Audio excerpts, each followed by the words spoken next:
안녕하십니까? 만나서 반갑습니다. 생활 속 수행 이야기 광우 스님의 신행 에세이 시간입니다. 부처님 경전에 보면 이런 말씀이 있습니다. 그대들이여 혹시 사람이 없고 인적이 없는 험한 길을 지나갈 때에 마음속에 두려움이 생긴다면 마땅히 부처님을 생각하고 부처님의 가르침을 생각하고 부처님의 가르침을 따르는 승가를 생각하라. 부처님과 가르침과 승가를 생각하게 된다면 마음속의 모든 두려움이 사라지고 평온과 평화를 얻게 되리라 라고 부처님께서 말씀하셨습니다.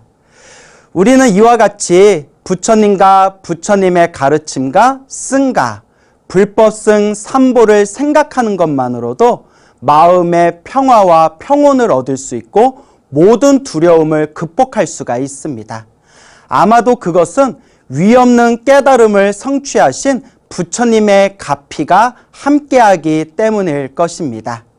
얼마 전에 시상식을 마친 제8회 신행수기 공모에서도 이와 같이 불법승 삼보를 의지하고 불법승 삼보를 믿고 닦고 수행해서 온갖 어려움과 역경과 괴로움, 고난을 극복한 그런 많은 불자분들의 아름답고 소중한 작품들이 펼쳐졌습니다. 오늘은 그 중에서도 특별히 찬사를 받은 수상작들을 한 편 한 편 제가 소개해드리는 시간을 가져보도록 하겠습니다.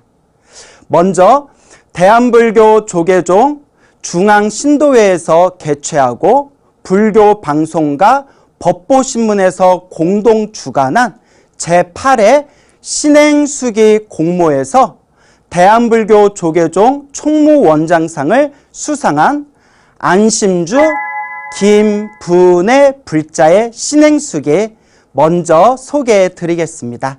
영상 함께 보시죠.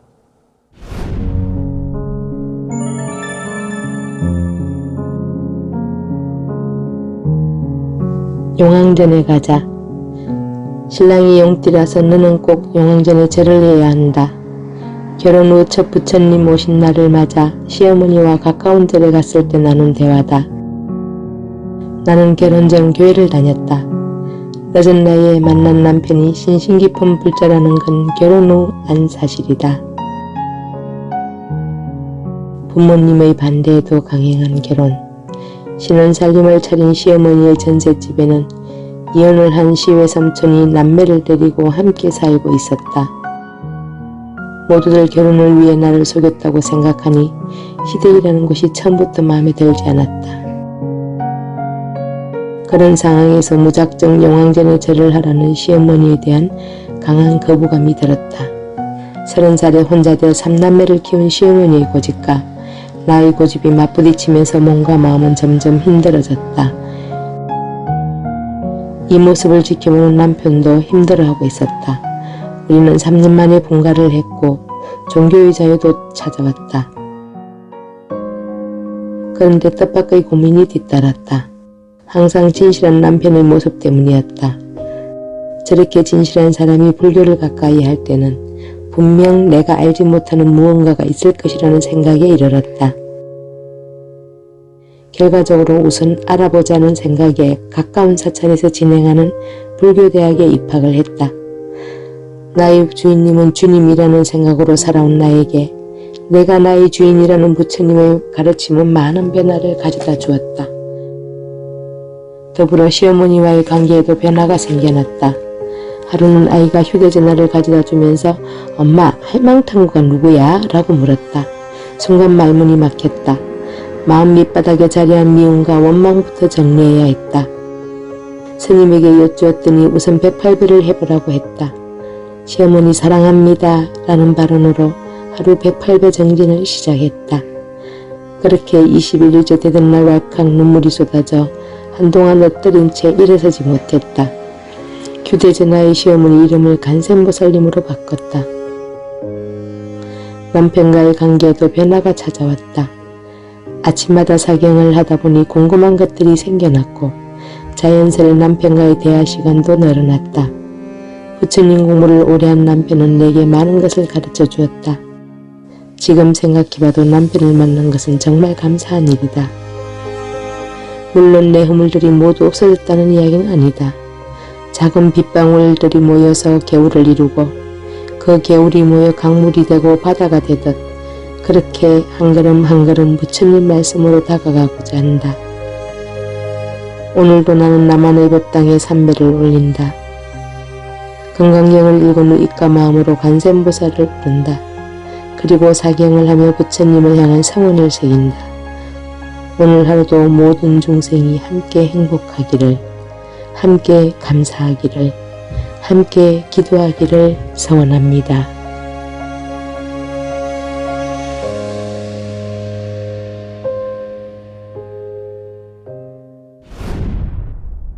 대한불교 조계종 총무원장상을 수상한 안심주 김분의 불자의 신행숙이 함께 보았습니다. 정말 놀라운 일이 아닐 수가 없네요. 마음에 가득히 있었던 그 미움과 그 분노를 부처님을 향한 기도와 또한 부처님을 향한 가피로서 아주 지혜롭게 극복한 사례가 되는 것 같습니다. 우리가 인생을 살다 보면 좋은 인연도 있고 나쁜 인연도 있습니다. 좋은 일도 있고 나쁜 일도 있고 행복한 일도 있고 불행한 일도 있죠. 그 좋은 인연과 나쁜 인연이라는 것은 결국 누가 지은 것일까요?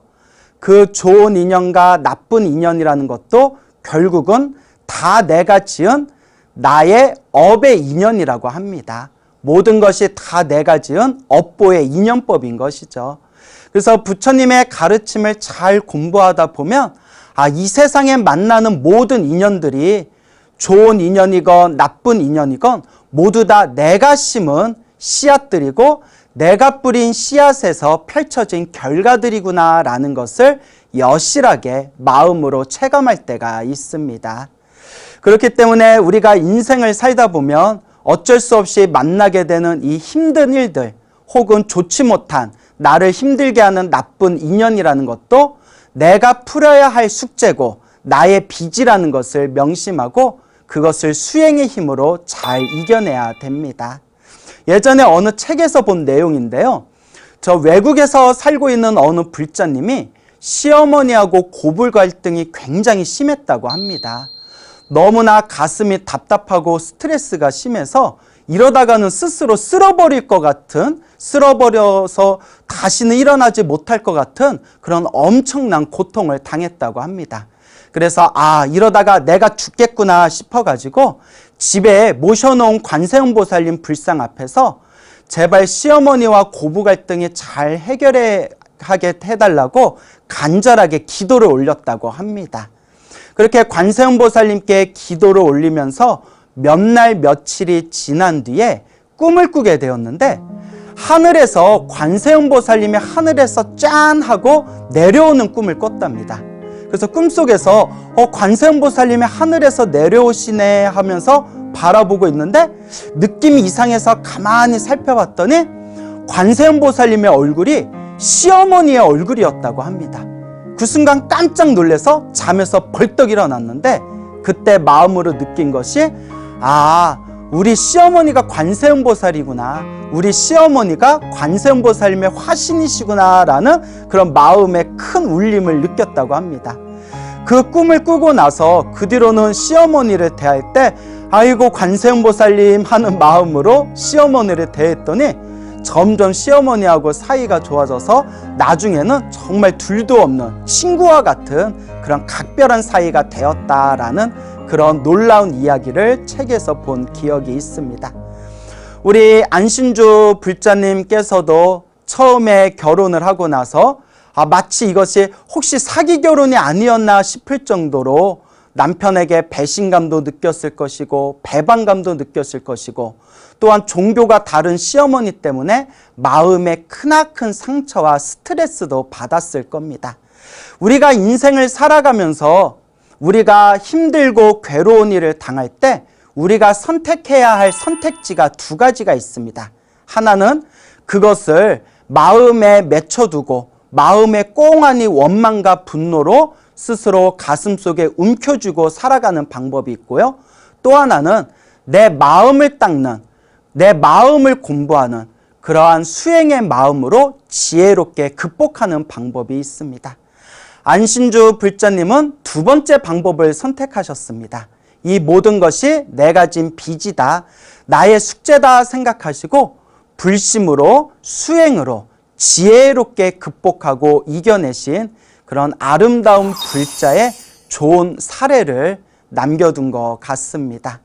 여러분들은 살아가면서 인생이 힘들고 괴로울 때 어떤 방법으로 극복하시렵니까? 우리 불자들이 의지해야 할 가장 큰 의지처가 있다면 그것은 바로 불보살님이고 또한 부처님의 가르침이고 또한 부처님의 법인 것입니다. 여러분들이 힘들고 괴롭고 답답할 때 여러분들이 의지하면서 여러분들의 마음을 다스리고 상처받은 여러분들의 마음을 치유할 수 있는 가장 좋은 방법은 바로 기도와 수행입니다.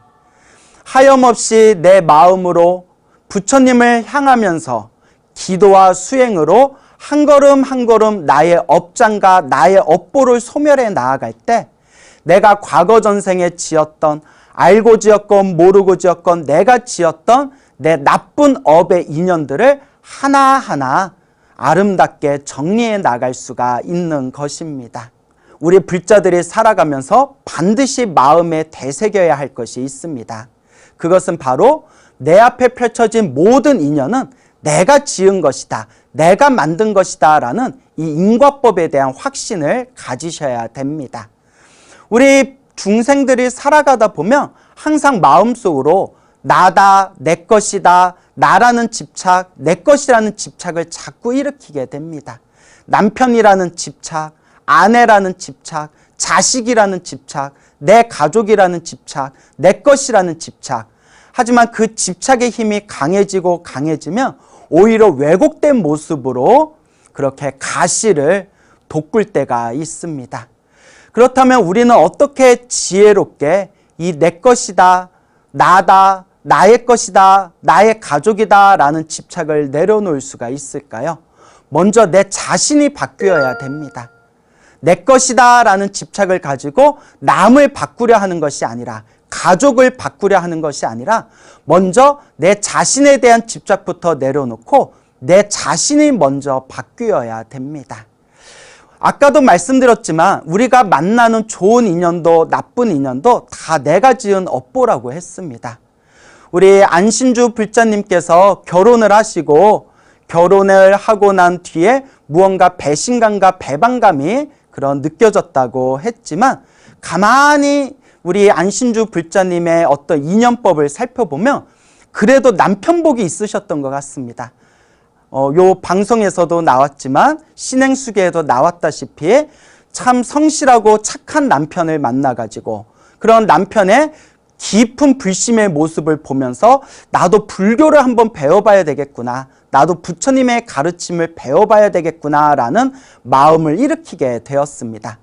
이번 생에 사람으로 태어나기 어렵고 부처님의 법을 만나기 어려운데 이와 같이 사람으로 태어나 부처님의 법을 만날 수 있는 인연을 심어준 남편이라든가 시어머니 같은 이런 인연들을 바라볼 때 꼭 그것은 나쁜 인연이 아니라 나를 이번 생에 불법으로 인도해 주기 위한 내 인생의 스승들, 불법의 스승들이었구나 라는 것을 우리가 미루어 짐작할 수가 있습니다.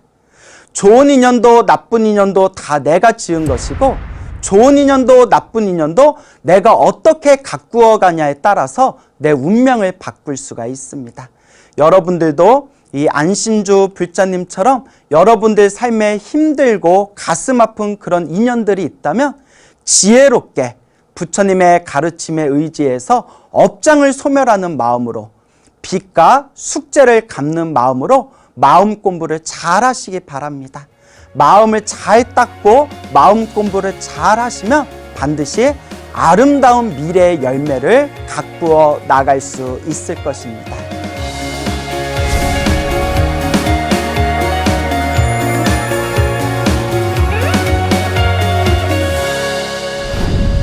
이어서 대한불교 조계종 포교 원장상을 수상한 금강심 이정민 불자의 신행수기 소개해 드리겠습니다. 영상 함께 보시죠.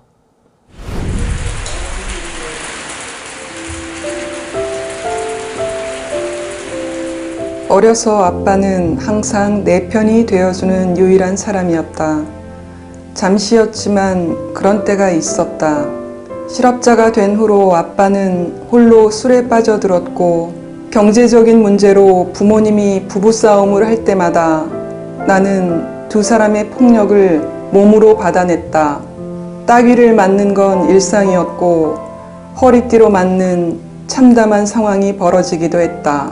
나의 자존감은 처절하게 짓밟혔고 집은 그야말로 지옥 같았다. 암울한 10대를 보내고 20살이 되었지만 대학 생활에서도 그 어떤 기쁨이나 보람을 느끼지 못했다. 그러다가 어느 해 겨울 해인사에서 겨울방학을 보냈다. 눈이 많이 내린 가야산을 등반했고 무례함의 작은 방에 틀어박혀 책을 읽고 경전을 사경했다. 그 시간들이 며칠을 울어도 모자랄 것 같던 서러움을 위로해줬다. 집으로 돌아온 후 나는 여기저기 희망을 찾아 배회하다가 정토포교원의 포스터를 만났다. 스님께서 도와주셔서 깨달음의 장 수련회도 다녀왔고 나의 문제를 해결하기 위해 더 많은 불교 수행을 경험했다. 세상이 보이는 대로, 내가 생각하는 대로 존재하지 않는다는 가르침이 머리에서 내려와 심장 가까이로 스며들었다. 문제는 나의 선택이었다. 알코올 중독자인 아빠의 모습에 진저리를 쳤던 내가 10년 뒤 같은 행동을 하고 있었던 것이다. 정토법당을 만나고부터는 법당에 갈 때마다 발언했다. 만생명이 자기 자리에서 행복하길, 만생명이 상처에서 벗어나길, 중독에서 벗어나길. 나는 그동안 어린 시절 폭력에 시달렸던 기억과 중독의 벽에서 벗어나기 위해 창문을 찾고 문고리를 잡고자 애썼다. 그런데 이제는 창문도 문고리도 필요하지 않다. 문이 없는 걸 알았기 때문이다. 아니, 애초부터 벽이 없었음을 알았기 때문이다. 선산에 법당을 짓고 정성껏 불공을 올리시며 미륵부처님을 부르셨던 할아버지의 공덕이 어쩌면 그동안 나를 보호해 주었는지도 모른다. 이제는 말씀드릴 수 있다. 할아버지, 저를 사랑스러운 눈으로 보아주세요. 자비로운 마음을 널리 펼치며 덕망 있는 삶을 살게요. 아미타 부처님 품에 안기신 아빠도 이제는 저를 자랑스럽게 생각해 주세요.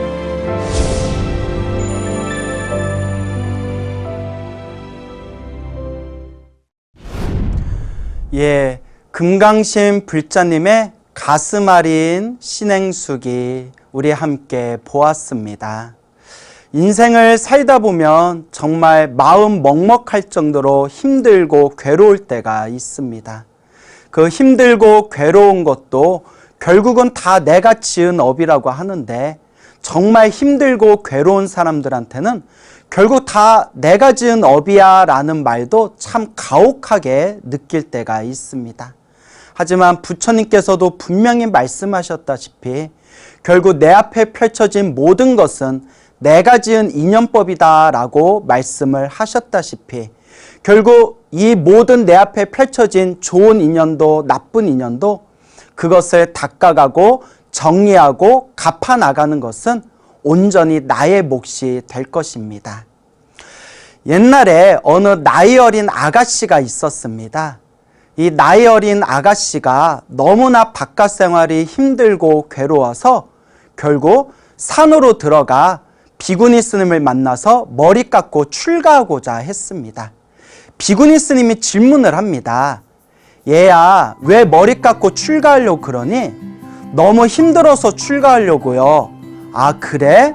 그러면 여기도 힘들면 또 나가겠네 라고 말씀하더랍니다. 처음에는 그게 무슨 말인지를 잘 몰랐답니다. 어쨌거나 그 아가씨는 머리를 깎고 출가해서 비구니가 되었는데, 막상 비구니가 되었음에도 이 절집 생활이 자기가 생각했던 거와 너무 다르게 느껴지게 됩니다. 내가 너무 바깥에서 환상을 품고 절에 들어왔나 보구나. 이 절에 있는 것도 힘들고 괴롭고 답답하기는 똑같구나 라는 것을 느끼면서 결국 얼마 지나지 않아 다시 머리를 기르고 환속하게 되었다고 합니다. 다시 사회로 나와서 일반 평범한 사람들 같이 직장도 다니고 일도 다니고 남자도 만나보고 결혼도 하고 애도 낳고 그렇게 오랜 시간을 지나게 되었는데, 그 살아가는 삶의 한 발자국 한 발자국 흐름이 결코 녹록지가 않았나 봅니다. 나이가 들어서 이제 중년의 나이가 든 이 아가씨가 너무나 답답하고 가슴 아픈 자신만의 사연을 가슴에 부둥켜 안고 옛날에 출가 생활을 했던 비구니 절로 다시 돌아왔다고 합니다. 그리고 이제는 노 비구니 스님이 대신 자기의 옛적 스승님 앞에서 눈물을 펑펑 흘리면서 대성통곡을 했다고 합니다. 노 비구니 스님이 옛적 자신의 제자였던 그 중년의 여자가 된 아가씨를 붙들고 저 연꽃이 있는 곳으로 데려갑니다. 환하게 꽃 피워져 있는 연꽃을 보여주면서 아가씨에게 이렇게 이야기했다고 합니다. 애기야, 이 환하게 핀 아름다운 연꽃이 보이니? 이 연꽃이 이렇게 아름답게 보이지만 사실 이 연꽃의 바닥은 다 진흙범벅으로 돼 있는 진흙탕이란다. 사람들은 연꽃만 보고 아름답다 생각하지만 정작 이 연꽃이 피어난 곳이 이 진흙탕이라는 것을 사람들은 쉽게 망각한다. 이렇게 진흙탕 속에서 내가 어떤 선택을 하냐, 내가 무엇을 꽃 피우냐에 따라서 이 진흙탕조차도, 이 더러운 진흙탕조차도 아름다운 연꽃을 피울 수 있는 아름다운 장소로 변하게 된다. 아이야, 너의 삶이 진흙탕 같다고 그렇게 슬퍼하고 울지 말고 진흙탕 같은 너의 삶 속에서 아름다운 연꽃을 피워보렴이라고 옛 스승이었던 노 비구니 스님이 자상하게 법을 설해 주십니다. 그 스님의 말씀에 큰 힘을 얻은 이 중년의 나이가 된 이 아가씨가 다시 집으로 돌아가서 이번에는 내 진흙탕 같은 내 삶 속에서 아름다운 삶의 연꽃을 꽃 피우겠다라는 마음을 먹고 사람들에게 봉사하고 사람들을 위해서 애쓰고 노력하면서 그렇게 자비심을 펼치는 아름다운 삶을 살아갔다고 합니다. 우리의 삶이 꼭 아름다울 수만은 없습니다. 정말 열심히 노력했는데도 정말 시궁창 같고 진흙탕 같이 느껴질 때가 있습니다. 하지만 여러분, 저 불교를 상징하는 꽃인 저 연꽃이 뿌리를 내리는 곳이 바로 진흙 속입니다. 그래서 흔히 우리 불교의 연꽃을 가리켜서 진흙 속에서 피어난 꽃, 진흙 속에서 피어난 연꽃이라고 우리는 부르고 있습니다. 비록 우리 중생들의 이 탁한 세상과 우리 중생들의 번뇌와 망상이 진흙탕같이 느껴진다 하더라도 이 진흙탕 같은 이 사바세계와 또는 우리 중생들의 마음자리에 무엇을 심고 무엇을 가꾸냐에 따라서 쓰레기장같이 냄새나는 시궁창으로 영원히 남을 수도 있고, 오히려 사람들에게 힘과 기쁨과 환희를 줄 수 있는 연꽃밭을 만들 수도 있습니다. 여러분들은 과연 무엇을 선택하시겠습니까? 우리 지금 여러분들께 들려드린 신행수계의 주인공인 금강신 불자님은 어렸을 때부터 참 힘들고 괴로운 그러한 일상을 지내왔습니다. 마음속에 깊이 배어있는 그 상처, 마음속에 깊이 담겨져 있는 그 마음의 아픔을 부처님 불전 앞에서 절하고 기도하고 눈물을 흘리면서 아름답게 잘 정화해 나가고 있습니다. 결국 내 앞에 펼쳐진 이 좋은 인연도 나쁜 인연도 결국 내가 하나하나 닦아 나아가고 내가 하나하나 갚아 나아가고 내가 하나하나 정리해 나아가야 하는 온전한 나의 숙제고 온전한 나의 몫입니다. 부처님 앞에서 하염없이 눈물을 흘리면서 부처님, 과거 전생에서부터 알고 지었건 모르고 지었건 몸과 말과 생각으로 지은 저의 모든 나쁜 업을 참회합니다. 부처님, 이와 같이 사람으로 태어나 부처님의 가르침을 만날 수 있었기에 너무나 감사드립니다. 부처님, 이 세상에 있는 모든 중생들의 고통이 다 사라지고 모든 중생이 행복하여지이다. 이렇게 한 방울 한 방울 눈물을 흘리는 마음으로 부처님께 절을 하고 부처님께 기도를 하면서 이 마음을 닦아 나아갈 수 있다면 우리 마음 안에 있는 상처, 우리 마음 안에 있는 우리 마음 속의 아픔, 우리 마음에 담겨져 있는 그 슬픔과 서름을 모두 다 말끔히 불태우고 정화할 수 있을 것입니다. 이 세상에 사연 없는 사람들이 없습니다. 이 세상의 사람들을 만나보면 누구나 자신만의 아픔과 고통이 있습니다. 하지만 다시 말씀드리지만 그 자신이 가지고 있는 아픔과 고통을 어떻게 내가 극복하고 어떻게 승화해 나갈 수 있는지는 온전히 자신의 몫이고 자신의 책임입니다. 결론은 수행입니다. 마지막 결론과 정답은 결국 수행과 기도밖에 없다는 것을 우리 불자분들은 꼭 명심하시고 내 마음을 잘 닦는 그런 오롯한 불자로서 한 걸음 한 걸음 꾸준하게 나아가시기 바랍니다.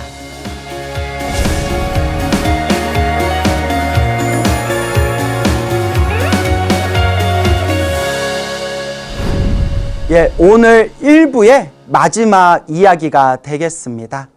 대한불교 조계종 중앙신도의 회장상을 수상한 무등행 정정래 불자의 신행수기 소개해 드리겠습니다. 영상 함께 보시죠.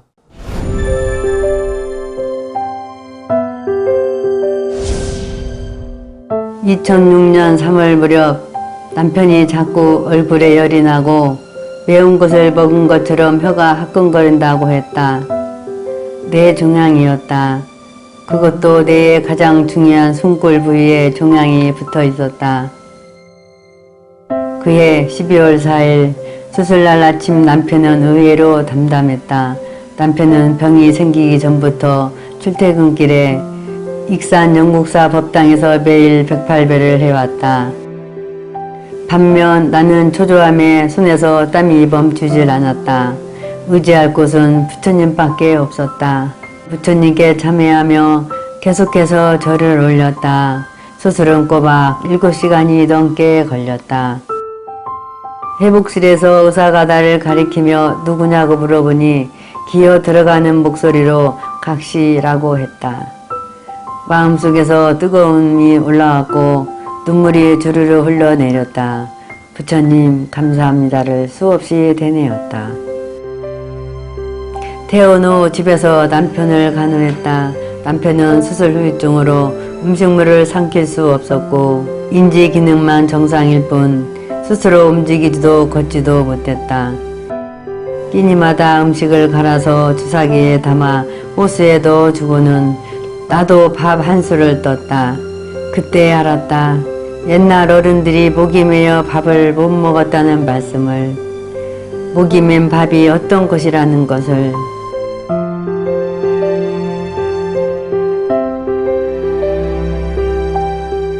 그래도 시간은 잘도 흘렀다. 혹시나 할 때는 희망을 걸었고 역시나 할 땐 절망이 다가왔다. 그러던 중 기적 같은 일이 일어났다. 남편이 조금씩 음식을 삼킬 수 있게 되고 걸음도 한 발 한 발 떼기 시작한 것이다. 이젠 말랐을 거라 알겠던 눈물샘에서 하염없이 눈물이 흘렀다. 남편은 깊은 불신과 불굴의 의지로 많이 호전되었고 나는 생활고를 해결하기에 불교용품점을 열었다. 차와 다구를 팔고 손님들에게 포기도 하면서 부처님의 가피에 감사함을 잊지 않겠다고 발언했다. 세상 어딘가엔 그때의 은하처럼 목맨 밥을 먹고 있는 사람들이 지금도 있을 것이다. 넉넉한 살림이 아니라서 물질적인 도움을 줄 수는 없지만 그분들을 위해 기도의 끈을 놓지 않을 것이다. 부처님 가피를 잊지 않고 이웃을 돕고 섬기는 자비심을 베풀 수 있도록 정진할 것이다.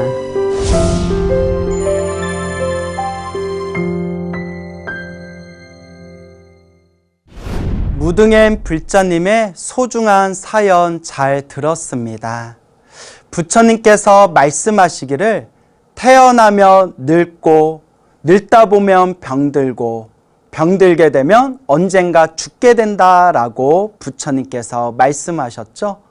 결국 생로병사라는 것은 우리 중생들의 결코 피할 수 없는 숙명입니다.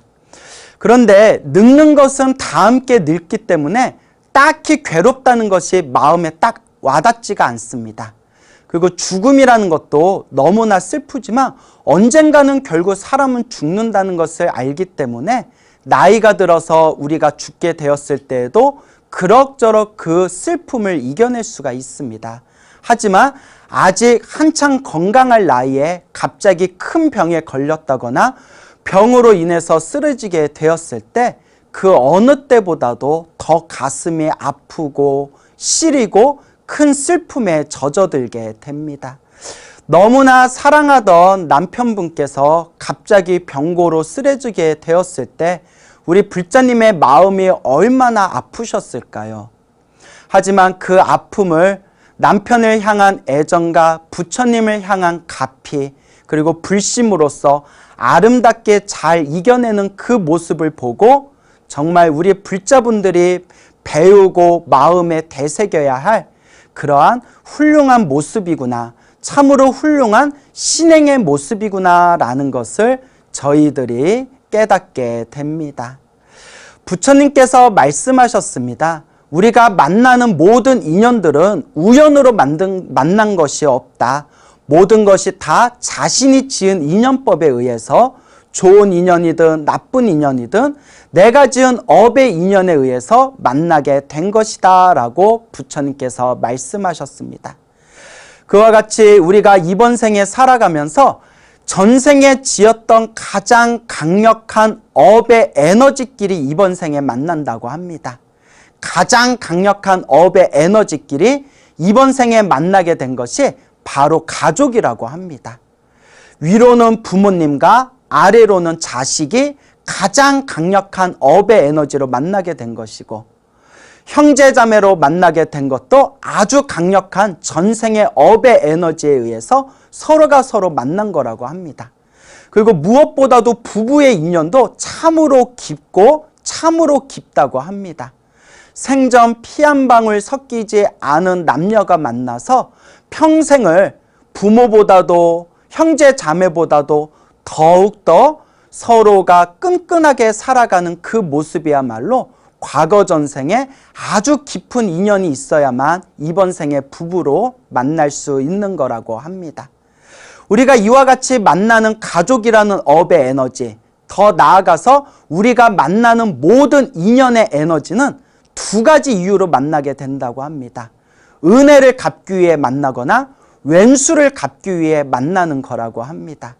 여러분들 앞에 있는 혹은 여러분들 주변에 있는 여러분들 인연들은 은혜를 갚기 위해 만난 사이인 것 같습니까?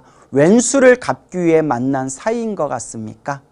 그런데 우리 거사님께서 비록 몸에 병고가 있어서 지금은 좀 몸이 불편하실지는 모르겠지만 그래도 과거 전생에 굉장히 좋은 인연 하나는 지으신 것 같습니다.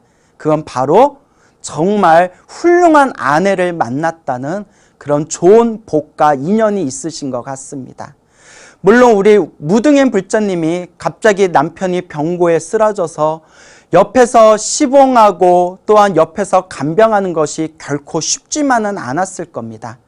근데 부처님께서 이런 말씀을 하셨습니다. 이번 생에 사람으로 태어나 복을 짓는 것 중에 가장 큰 복을 짓는 것이 하나 있으니 바로 간병복이라고 했습니다. 몸이 아픈 병자를 정성스럽게 간병해 주는 것은 세상에서 가장 큰 복을 짓는 것 중에 하나이다 라고 부처님께서 말씀하셨습니다. 우리 무등현 불자님께서 머나먼 과거 전생에 남편에게 조금 빚진 게 있으셨나 봅니다. 이번 생에 몸이 아픈 남편분을 위해서, 거사님을 위해서 지금 그 빚을 잘 갚고 계시다라고 말씀드리고 싶습니다. 그리고 몸이 불편한 거사님, 남편분을 위해서 이렇게 지극정성으로 간병하고 계시니 정말 마음으로 아주 깊은 큰 복을 닦고 계시는 겁니다. 이 모든 것도 다 나의 인연법이다 생각하시고 불심으로 부처님의 가르침에 의지해서 잘 닦아나가시기 바랍니다. 우리 무등현 불자님이 한 방울 한 방울 흘리는 그 눈물방울이 내가 지었던 과거 전생에서부터 알고 지었건 모르고 지었건 내가 지었던 모든 업장들이 소멸되어지고 있는 과정이다 생각하시길 바랍니다. 우리 불자님들이 인생을 살아가다 보면 정말 열심히 기도하고 정말 열심히 신행생활을 했는데도 힘들고 괴롭고 답답한 역경을 만날 때가 있을 겁니다. 우리 부처님께서는 분명히 말씀하셨습니다.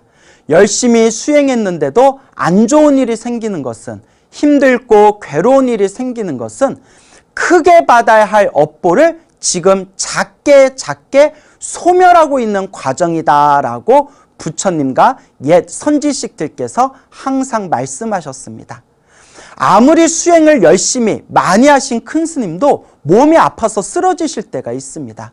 실제로 평생 동안 기도하시고 평생 동안 참선하셨던 큰 스님들 중에서도, 큰 수행자 분들 중에서도 돌아가시기 직전에 큰 병에 걸리셔가지고 그 병고 속에서 돌아가신 분들도 실제로 계십니다. 만약 우리가 불교의 이치를 모른다면 이런 모습들을 보고 아무리 수행해봤자 어쩔 수 없구나, 아무리 수행해도 몸에 병이 걸리고 몸이 아프고 저렇게 죽는 것은 어쩔 수가 없는 거구나 라고만 단편적으로 생각하신다면 부처님의 인과법을 올바르게 이해하고 있는 것이 아닙니다. 수행을 많이 하신 어느 큰 스님께서 갑자기 몸이 아파서 병으로 인해 쓰러지셨다고 합니다. 이 큰 스님께서 갑작스럽게 마음에 공포감과 두려움이 생기면서 내가 혹시 수행을 열심히 안 했기 때문에 이와 같이 내가 큰 병에 걸린 것인가 라는 그런 두려움에 빠지셨다고 합니다. 그때 호련히 꿈속에서 불보살님이 나타나시더니 그 큰 스님에게 그대여 두려워하지 말아라. 그대여 두려워하지 말아라. 그대가 지금 갑작스럽게 병고를 겪고 있는 것은 그대가 과거 전생에 지었던 큰 업보를 지금 이 병고로서 그 전생의 큰 업보를 다 녹이고 있는 과정일 뿐이다. 그러니 두려워하지 말아라.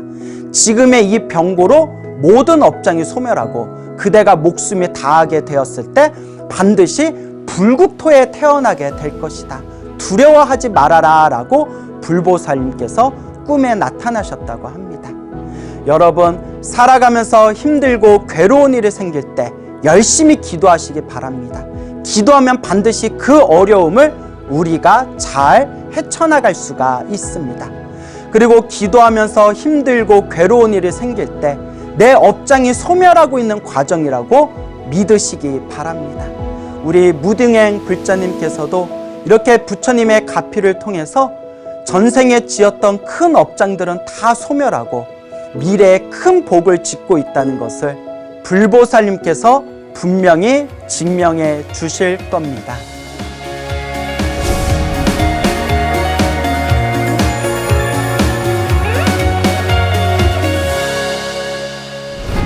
불자 여러분, 세상에 글을 잘 쓰는 사람들은 참 많습니다.